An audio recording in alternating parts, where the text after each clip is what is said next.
Good morning, everyone. I'm here with Chris Bates, Pedro, Vicente, Carlos, Javier, Jose, and Tomas. And Miss Kelsey is sitting in the corner staring at us weirdly.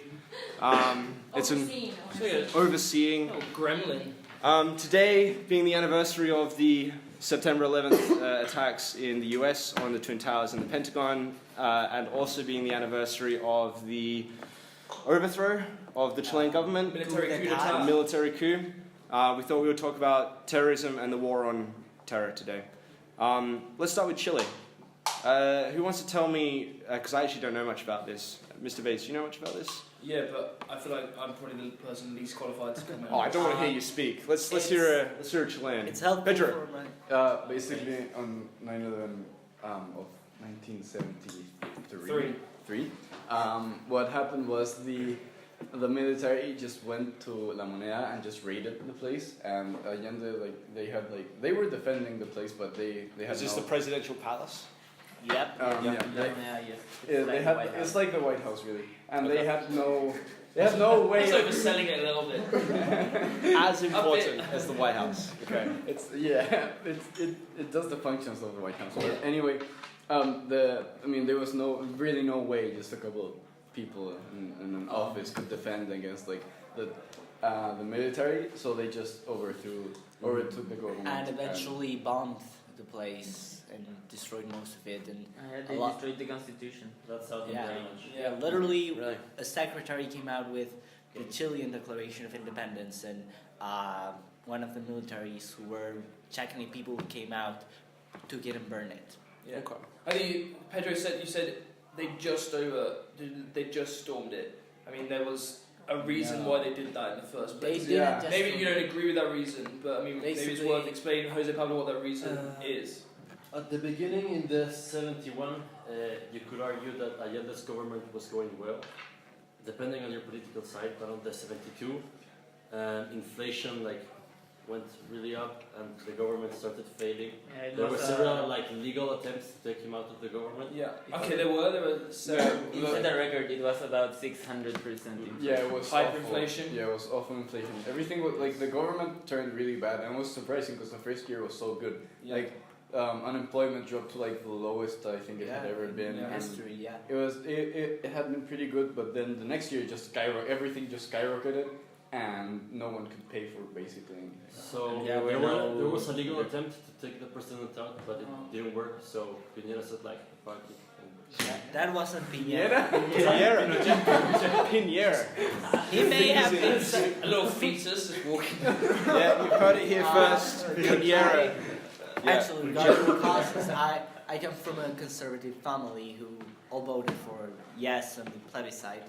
They tell me stories about how they had to pretty much do lines for everything and with the hope of actually getting some food or toilet paper or any of their basic Chile needs. have actually eradicated queuing since then, so it's not a problem anymore. Yeah. The stuff you're saying. Everyone just goes. Just storms. If you kill 3,000 people, there will be less people. That's for the question, queuing. really. I mean, whatever the reasons for storming the palace, do the ends of economic stability, perhaps, and less queuing justify the means? I mean, as in storming La Moneda and... it does justify the means as in storming the place, because what happened in Chile was before the first coup, I think that's how it's called, the first military coup d'etat. They just flew a plane over the place and say, hey, we're gonna take this.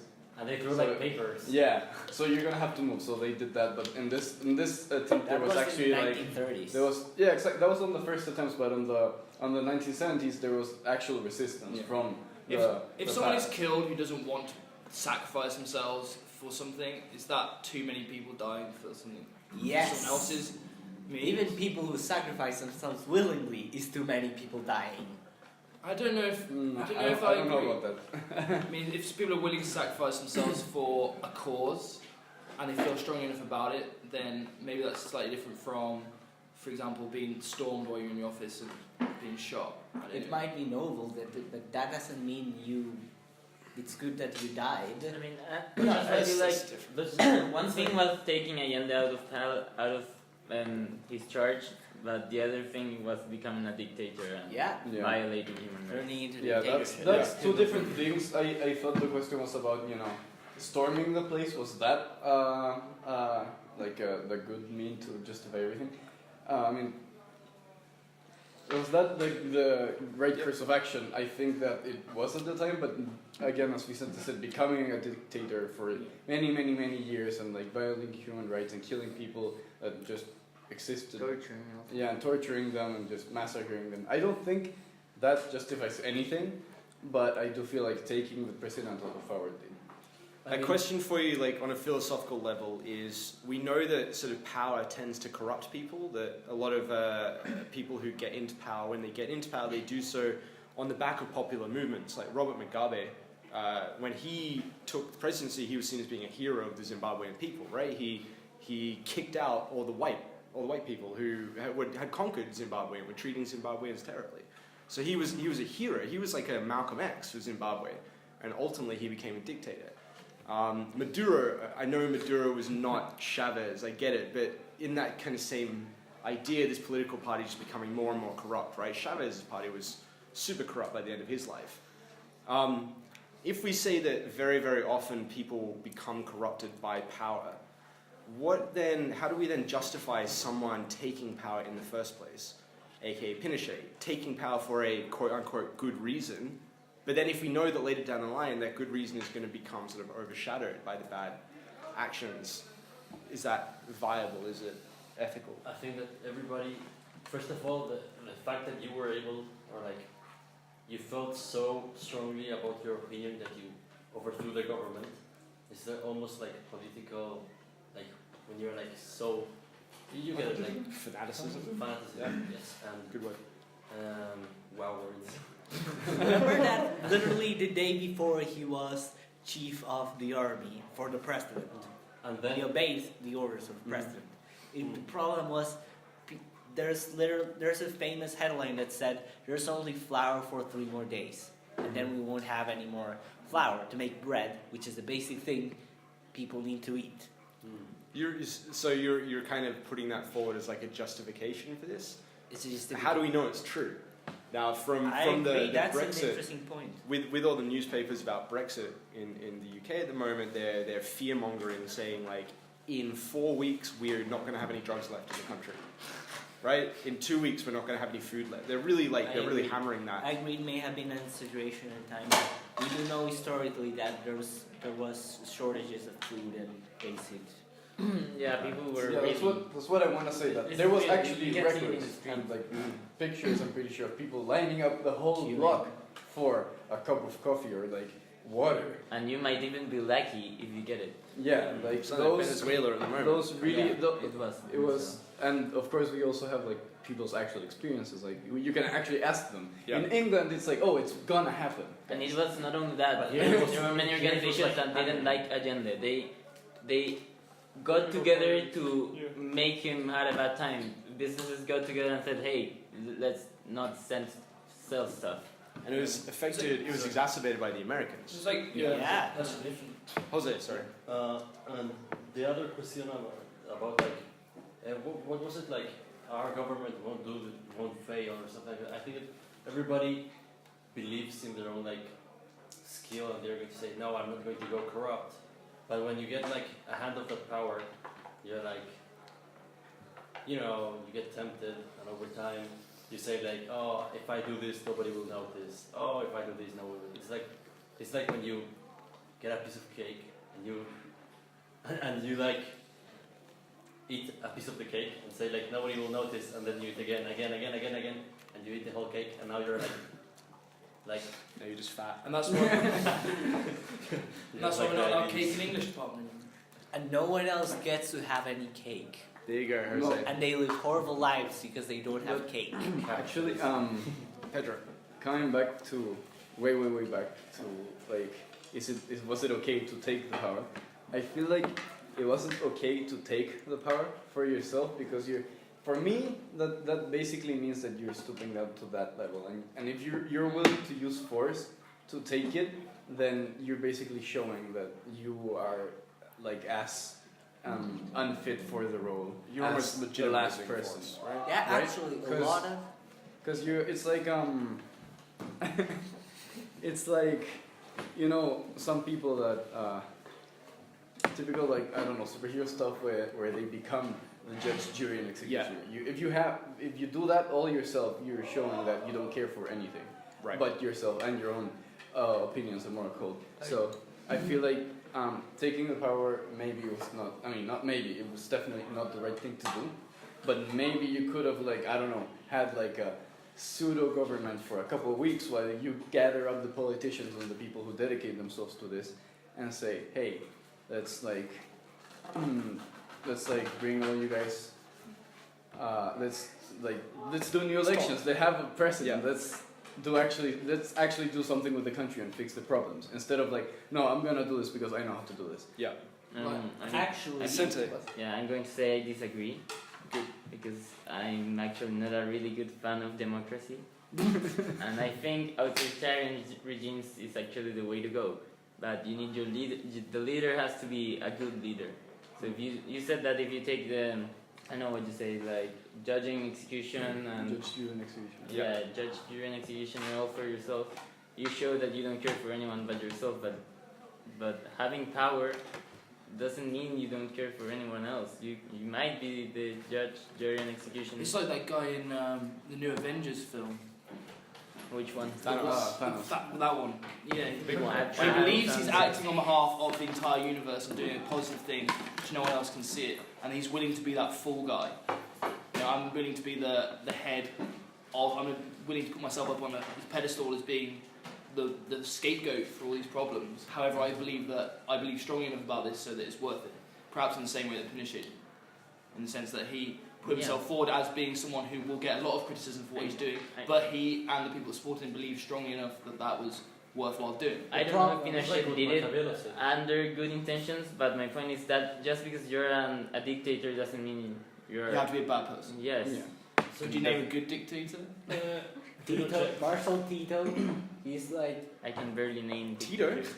He wasn't good, but he was better than most. I mean, At least he prevented full-scale ethnic war. by killing the other ethnicity. Yeah, I forgot about that, thank you. But That- would you say all kings and all authoritarian regimes? Lenin. I like Lenin. I think an interesting case study is Nelson Mandela, because he's a good one I can think of going the other way. Nelson Mandela was considered by many to be a terrorist until he came into power and was supported by a lot of people. And so we're talking about how perhaps power corrupts and perhaps ends justify the means, but Nelson Mandela is a case where the means justify the end, the other way around. You know, so Yeah, the ends justify the means, yeah. Yeah. No, That's what Mandela said. That's really like, you know. Well, when we're talking about Pinochet, I think we're talking about two separate things. Yeah, Because you're talking about how the way you're describing the lines and the economic instability, the desperate times called for a desperate measure. Perhaps instead they try these things. That's one thing. Maybe we can get on board with the coup. What a lot of people struggle with is what happened afterwards. And I think those perhaps two separate issues. But I do think we're getting away from our core topic today, which is terrorism and the war on terror. So, in what way is what Pinochet did in the coup d'etat? In what way is that? Because I don't believe that's terrorism in the same way that we normally consider it. What's the distinction between that and the 9/11 attack? What he eventually created, the military government or dictatorship, or whatever you call it, was state terrorism. Basically, you had a secret police.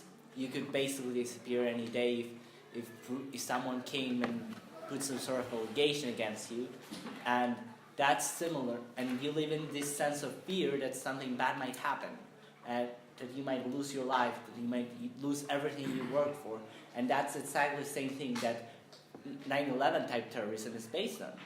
Take away your security and take away your dignity by taking away your sense of security and safety. So the difference there for you is legitimate authority. We consider terrorist organisations not to be legitimate authorities. However, if a state committed the same acts, Yeah. and the UN perhaps granted those acts, would that the only difference there is the fact that they are legitimate. I would It's take not your entirely legitimate, but it would be state terrorism instead of regular terrorism. Yeah, I like both those, and I think you can connect them. Going like a step past 9/11, what's the difference between the Pinochet government and Islamic State? Islamic State, a bunch of angry young men who are marginalized by society and trying to rid society of what they see as sort of social grievances. I'm not like in no way trying to justify the Islamic State, but like honestly, what is the difference? Their aims are the same, to convert their state to what they consider to be the ideal version. To live by, to create a state to live by their moral code that they have decided upon. Yeah. So if 9/11 were a conspiracy, how would it change? It wasn't a conspiracy, so No, but that's a good hypothetical question. How would it change, like, to know that your own government would attack itself or its own country and its own people, Like to blame others? just to go for economic gain? I mean, Or Trump for will power. become more powerful. Usually it's rational. I mean, I get that logic. Well, it depends how the media play it. all the oil. I think ideally, if that was to happen, what I'd ideally like to happen was that the citizens of the state in question would rise up against the government and take it to account, and therefore the target of their anger has changed. At the moment, the target of US anger, particularly after 9/11, was Iraq and Afghanistan, and if it was turned out to be the state, then I'd like to see that anger be directed at the people who created the attack, caused it, you know. Yeah.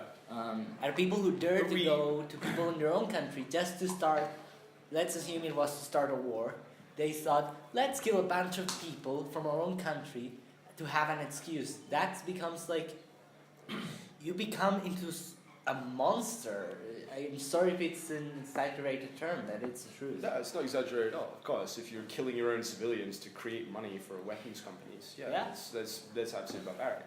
I mean, But Mr. Bates is talking about focusing your anger at the people who caused it. I don't really think we did. Honestly, I'd say that after 9/11, we radically focused our anger in every direction all across the Middle East. It was not really, it took us more than a decade to find bin Laden, right, which was the original aim of it.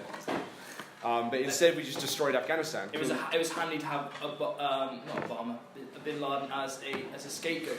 Yeah, it was. For US anger. Look, we found this guy. We think he was the one in charge. Right. But at the same time, we're going to take Afghanistan. We also know that in the American presidency, sitting presidents who are at war are far more likely to be re-elected. So George Bush saw an opportunity to go to war. America supported that war. Like most Americans supported going to war. So I'm not saying it was just him, but he definitely took that opportunity, and he was re-elected, and he remained in war all the way through his presidency. Yeah, there's the idea that the international conflict enables, distracts from domestic policy, domestic issues. Yeah. So I think all US presidents have a tendency to have a war within their presidency. I mean, the US blamed Spain for something, I don't remember, and they went to war with them. Why wouldn't they be able to do it again? What? Sorry, I don't understand. I mean, it could What do you mean? It So makes it's sense a for common Trump to sense. do that. I mean, It makes economical sense, not moral sense to me. It's But when and it makes actually, I feel Machiavellian like it's actually sense. too much, even for an idiotic, crazy person, that to say that we're gonna put all these people's lives in danger, and we're gonna start a war that will not end for the next 10, 15 years, just because we need something. yeah, isn't technically the war on terror still going on? Yeah, absolutely. And So when you go back to economic sense, because I hear people say this all the time that war is economically sensible. That's absolute nonsense.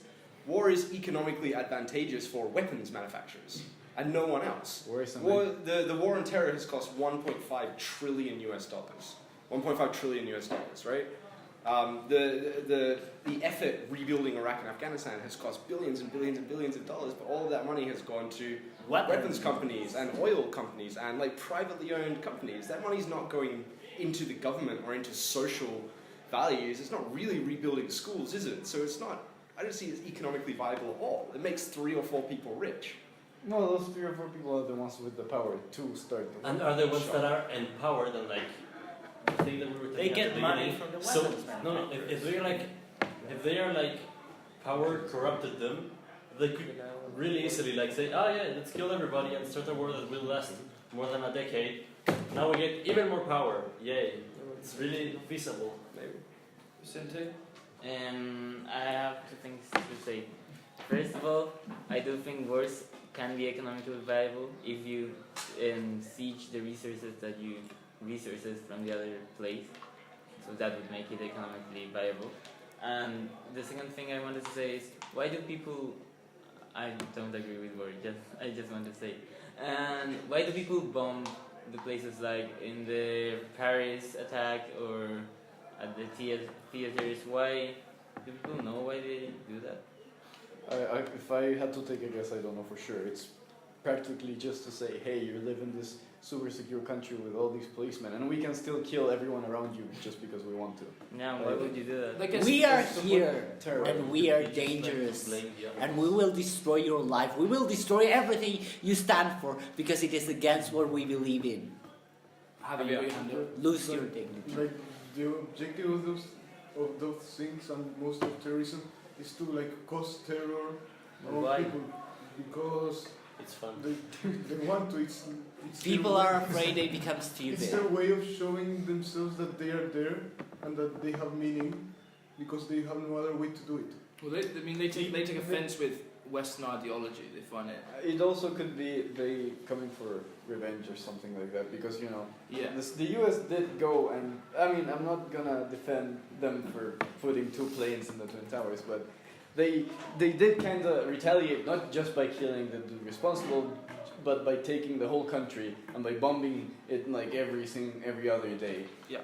For supposed armaments or military bases, when it could just have been a village or something. Isn't like, that the goal? they're like completely ruthless in their counterattack, so I can see why they would launch the Islamic State or something would launch another attack back and say, hey, we're not just gonna sit here and take you guys bombing us, we're gonna do it back.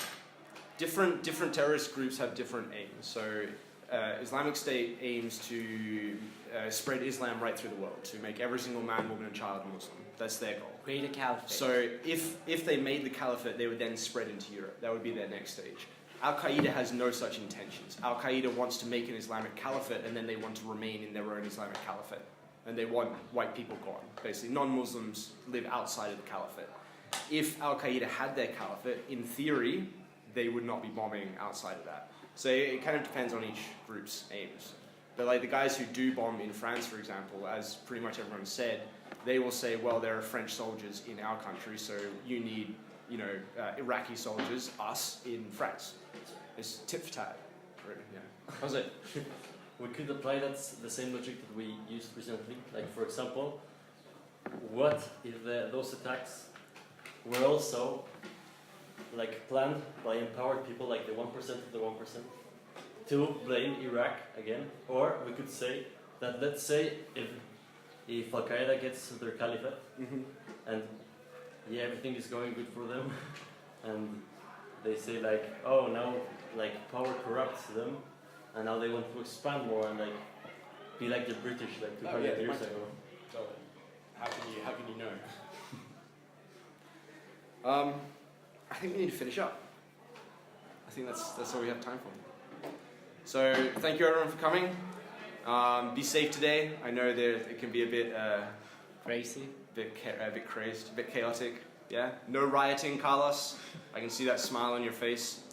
Yeah. Smile. And we'll see you later. Yeah. Cheers. Thank you.